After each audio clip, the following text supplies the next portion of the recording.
আমার মনে হয় আমি জিন্দাকে যতটুকু জানি তিনি নিজেও কোনোদিন জাতির পিতা হিসেবে খেতাব নিতে রাজি হতেন। জি স্যার। স্যার আমাদের অনেকগুলো খুব গুরুত্বপূর্ণ কোশ্চেন আছে, যে কোশ্চেনগুলো মানুষ অনেক এই 50 বছর অপেক্ষা করছিল। আমরা দ্রুত কোশ্চেনে যাই। পরের কোশ্চেনটা স্যার মানে ইয়েস নো স্যার, দুই এতে জবাব। আমার দর্শকরা আর তোমার দর্শকরা, আপনার দর্শক স্যার, তোমার দর্শক, আমি আমার দর্শক বলবো না, যে তোমার দর্শক। আই এম প্রিভিলেজ, তুমি আমাকে আমার সাথে কথা বলছো এবং তোমার মাধ্যমে তারা আমাকে দেখছেন।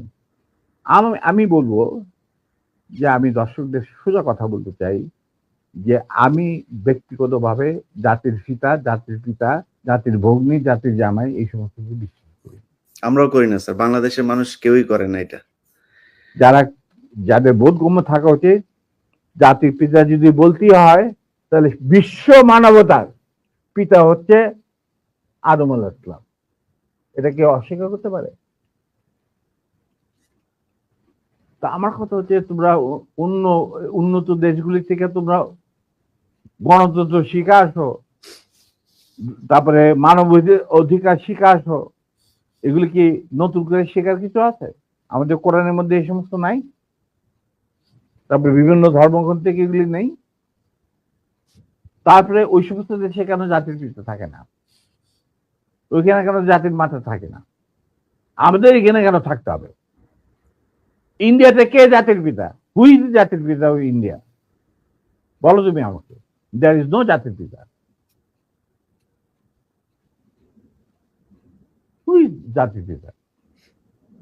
কোন সভ্য দেশে জাতির পিতা বলে কোনো জিনিস নাই। এটা হলো আমার শেষ কথা। এটা তো স্যার মুজিববাদ প্রতিষ্ঠিত করতে হবে। যাক স্যার, আমি এক কথা, অন্য কথা, সেটা একটা গ্রুপের একটা সেগমেন্ট অফ দি পপুলেশনের চিন্তা ভাবনা কথা না স্যার, না স্যার, সেগমেন্ট অফ পপুলেশন এটা আলাদা একটা রিলিজিয়ন। আওয়ামী লীগ হচ্ছে একটা ধর্ম, ওদের ধর্মের এই প্রফেট হচ্ছে গিয়ে শেখ মুজিব। এটা শুধু মানুষ না, ওরা আরেক জিনিস। এটাকে আপনি ঠিক করতে পারবেন। ওরা তো মানুষ না হলে অমানুষ হোক বা অন্য গ্রহ থেকে ওরাদের আগমন হোক, আমি বলবো তাদের মেন্টর যে ভারত, যেখানে এখন ওনারা গিয়ে আরামে এসে থাকতেছেন বাংলাদেশ থেকে পলায়া। কোনোদিন শুনি না কোনো প্রাইম মিনিস্টার পলায় যায়, ছেড়ে দিবে। ওনারা পলায় গেছেন। এখন ওই দেশটাতে কোনো জাতির পিতা আছে কি বলো? নাই। তো আমরা কেন জাতির পিতা নেবো? কেন নেব? কি যুক্তিটা কি? বাংলাদেশের স্বাধীনতার ব্যাপারে বা স্বাধীনতা আগ পর্যন্ত বাংলাদেশকে পৌঁছানোর রাজনীতিতে কি শুধু মুজিবের অবদান ছিল? এখানে ভাসানীর নাম নিতে হবে না? ফজলুল হকের নাম নিতে হবে না? ফারুদ্দিন নাম নিতে হবে না? বলো তুমি আমি পরিষ্কার ভাবে। কেন তাহলে মুজিব কিভাবে জাতির পিতা হবে? একমাত্র মুজিবই কি বাংলাদেশের ঠিকাদার? না, আমি সেটা মনে করি না। মুজিব তো কোনোদিন স্বাধীনতা চাইনি বাংলাদেশের জন্য। He never wanted that Bangladesh should be independent.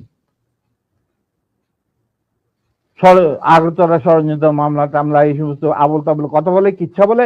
আসল কিচ্ছা তো আগরতলা, মানে স্বাধীনতার কথা সেনাবাহিনীর এক তরুণ অফিসার প্রথম চিন্তা করেছিল। তিনি ছিলেন